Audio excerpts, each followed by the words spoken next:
জলপাই থাকাকালীন অবশ্যই এই জলপাইয়ের আচারটি একবার হলেও ট্রাই করুন। ভীষণই মজাদার এই টক মিষ্টি ঝাল জলপাইয়ের আচার। দেখতেও যেমন লোভনীয় তেমনি খেতেও 3 গুণে বেশি ভালো। এই জলপাইয়ের আচারটি আপনারা খুব সহজেই তৈরি করতে পারেন। ভেতর থেকে একদম নরম তুলতুলে রসালো এই জলপাইয়ের আচার। জলপাইয়ের এই আচারটি বানানোর জন্য এখানে নিয়েছি আমি জলপাই। প্রথমেই খুব ভালো করে এখানে জল দিয়ে আগে ধুয়ে নিয়েছি। তারপর ঠিক এইভাবে করে আমি জলপাইগুলোকে কেটে নিচ্ছি। একদম বীজ পর্যন্ত এই জলপাইগুলোকে কেটে নিতে হবে। এইভাবে করে যদি আপনারা আচার বানিয়ে থাকেন তবে আচারের টেস্ট কিন্তু আরও দ্বিগুণ হবে। একদম বীজ পর্যন্ত আমি এই জলপাইগুলোকে কেটে নিয়েছি। ঠিক এইভাবে করে আমি সবগুলো জলপাইগুলোকে এখানে কেটে নিয়েছি।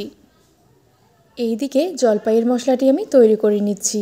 তার জন্য শুকনো খোলায় শুকনো লঙ্কা দিয়ে দিয়েছি। তারপর গোটা জিরে, গোটা ধনে এবং গোটা মৌরি দিয়ে ভালো করে এখানে শুকনো খোলায় ভেজে নিচ্ছি।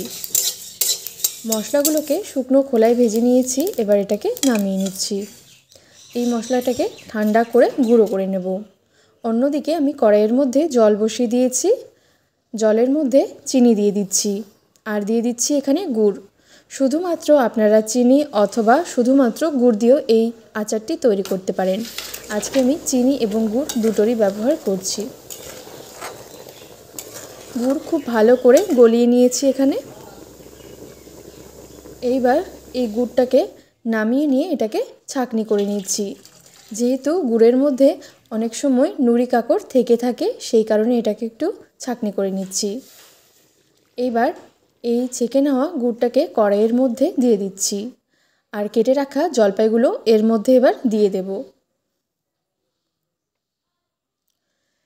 সবগুলো জলপাইগুলোকে আমি দিয়ে নিয়েছি। বেশ একটু সবগুলো একসাথে একটু নাড়িয়ে নিচ্ছি। এরপর এখানে কালারের জন্য সামান্য একটু হলুদ গুঁড়ো দিয়ে দিয়েছি। দিয়ে দিচ্ছি সামান্য একটু লঙ্কার গুঁড়ো। এরপর এর মধ্যে দিয়ে দিচ্ছি পরিমাণ মতো লবণ আর দিয়ে দিচ্ছি সামান্য একটু বিট নুন। ভালো করে এবার নেড়ে চেড়ে এটাকে চাপা দিয়ে দেব। চাপা দিয়ে বেশ খানিকক্ষণ এবার এই জলপাইগুলোকে গুড়ের মধ্যে সেদ্ধ করে নিতে হবে। চাপা খুলে আমি আবারও একটু নেড়ে নিচ্ছি।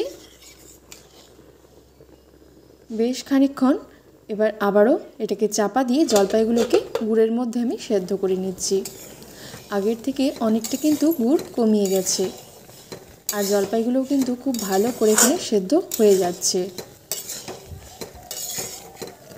এইবার এই পর্যায়ে এর মধ্যে ভেজে রাখা সেই গুঁড়ো মশলাটা দিয়ে দিচ্ছি।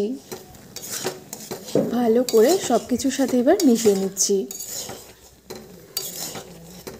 বেশ খানিকক্ষণ কম আঁচে এইভাবে করে একটু ফুটিয়ে নিচ্ছি যাতে গুড়টাও একটু কমে যায় এবং আচারটাও একটু মাখো মাখোভাবে হয়ে যায়। ঠিক এই রকম পর্যায়ে আমি এটাকে নামিয়ে নেব। আচারটি কিন্তু একদম খাওয়ার জন্য তৈরি হয়ে গেছে। এটা আপনারা অনেক দিন পর্যন্ত কিন্তু স্টোর করে রেখে খেতে পারবেন আর খেতেও কিন্তু ভীষণই টেস্টি এবং মজাদার এই জলপাইয়ের আচারটি। দেখতেও যেমন লোভনীয় হয়েছে তেমনি কিন্তু খেতেও ভীষণই টেস্টি এবং মজাদার। দেখতেই যেমন লোভনীয় তেমনি কিন্তু ভেতর থেকেও খুব সুন্দরভাবে এখানে সেদ্ধ হয়ে গেছে আর একদম রসালো এই আচারটি অবশ্যই আপনারা তৈরি করুন। তো আশা করব আমার আজকের এই রেসিপিটি আপনাদের ভালো লেগেছে। ভালো লেগে থাকলে অবশ্যই আপনারাও ঘরে এইভাবে করে তৈরি করুন। ধন্যবাদ।